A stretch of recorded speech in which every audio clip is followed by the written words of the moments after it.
What is up, everyone? Welcome to my review for Star Wars: The Clone Wars Episode 5.11, A Sunny Day in the Void, which aired I don't know when, but this is a very late review. Only yesterday did I realize, just thinking back to the episodes, like, oh, whoops, I never uploaded a review for that, and like I said, I don't want to make this a habit, but here you go, late review, but do expect a new video up soon which is going to be basically an analysis on the first half of the season, comparing it to other seasons, etc. You'll see it in a bit.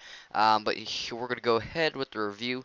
And now, of course, this is continuing from the last episode, which I thought was had a very well, at least presentation, as in, speaking in terms of. Um, Going from that episode to this episode, it had a good transition. Felt like a very good. It feels like a very good fluent arc so far, and the overall sort of pace of the episode went well. Went well also.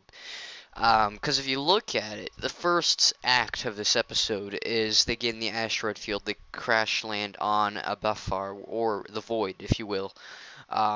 The second act is how they're basically toiling around in the void, trying to figure out what to do. And the third act is um, basically they find their way out of the void and into this small town, where they will where it basically ends off in a cliffhanger. So the presentation of the episode was good. Just like last episode, I thought it was very well organized, and it might feel like somewhere in the middle it drags on, and it just drags on a bit, but it doesn't really drag on that much.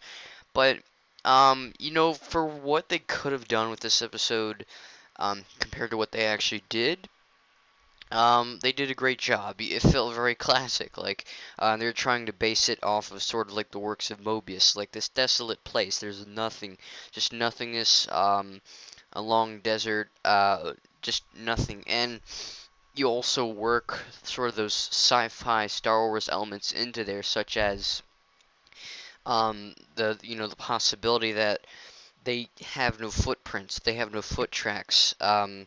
They're in the classic elements as well as it's an oasis, stuff like that. I thought it was very classic, belonged very well, and once again get to see the clash of characters between Whack 47 and Gascoon. I still like the characters very much. Um, they did get a tad annoying at parts, though. I have to say that, Gascoon having, the whole sort of situation, people are complaining that they should have sent, say, clones or, undercover troopers or spec ops or clone commandos. They should have sent them to do this job, not some droids. And you realize that in the end, the only thing you get out of that is cooler action, because the commandos landed on this planet.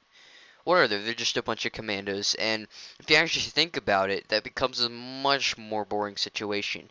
It completely diffuses the fact that these droids can pretty much survive until their battery runs out, but Gascoon can only survive as long as his determination will last, his health, pretty much his body, and that whole aspect I thought was just they had to introduce that, and that's the conflict of this episode is between Whack and Gascoon. Which how do they get out of the void? R2 insists going one direction. That's not bad.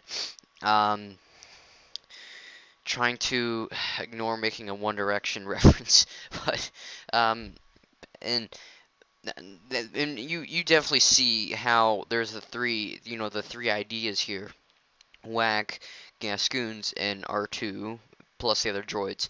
Though that's the three main ideas here. The three main directions.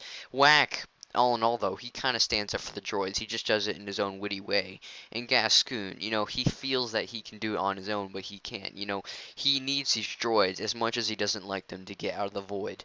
And that whole sort of dilemma I like. It was, like I said, a well set up episode. It wasn't very entertaining, I have to say. The lacking of it, I have to say, was just, um, it just the lacking of it. Like, people complain that this arc doesn't have action, but this episode literally had no action. So there were moments, especially in the middle, where it did get boring. I mean, it did have a good presentation, but if you come for the show to see the action, not the story, you'll be very disappointed with this episode. So that's one thing that it could have somehow squeezed into this episode. I don't know, maybe a little showdown or something. I mean, the only action sort of oriented scene you get is the beginning of the asteroid field, which I was visually astounded by. That whole thing where the droids are cabling each other, I thought that was funny.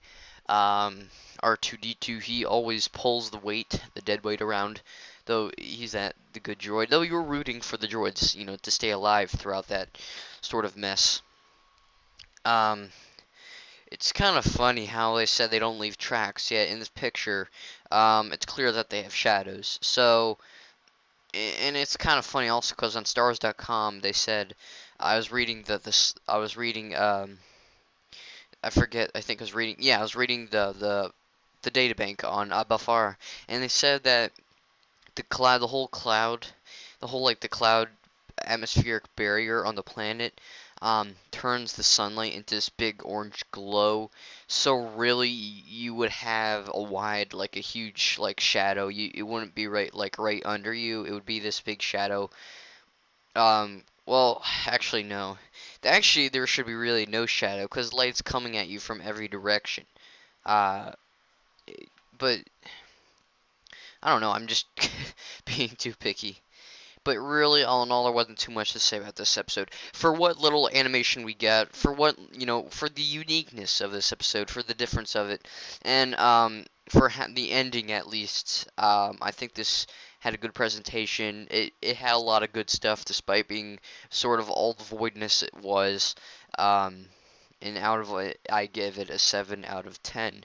And next week, we'll leave us off with Missing in Action, where I'm just going to give you the briefing on it. Well, not next week, but the next episode, where these droids, and I remember hearing this at the convention, well, a part of this at least, that they find a former clone named Gregor who lost his memory. Now, if you think about it, Gascoon, he had this problem where saw the Oasis, he almost went crazy.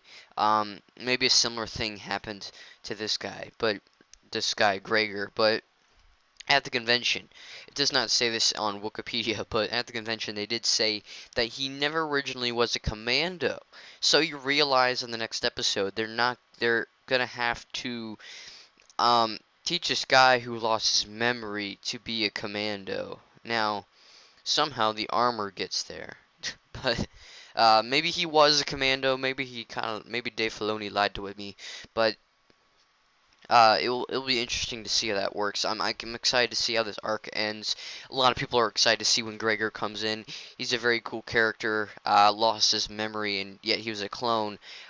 Instead of being something like the Deserter, where he just decided to leave his jobs as a commando and just hang out on this planet where no one will find him.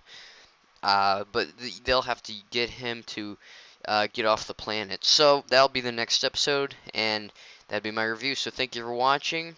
Stay tuned for more reviews, and stay tuned for a video that will be up shortly, analysis on the first half of Season 5. So thank you for watching. I'll be seeing you all later.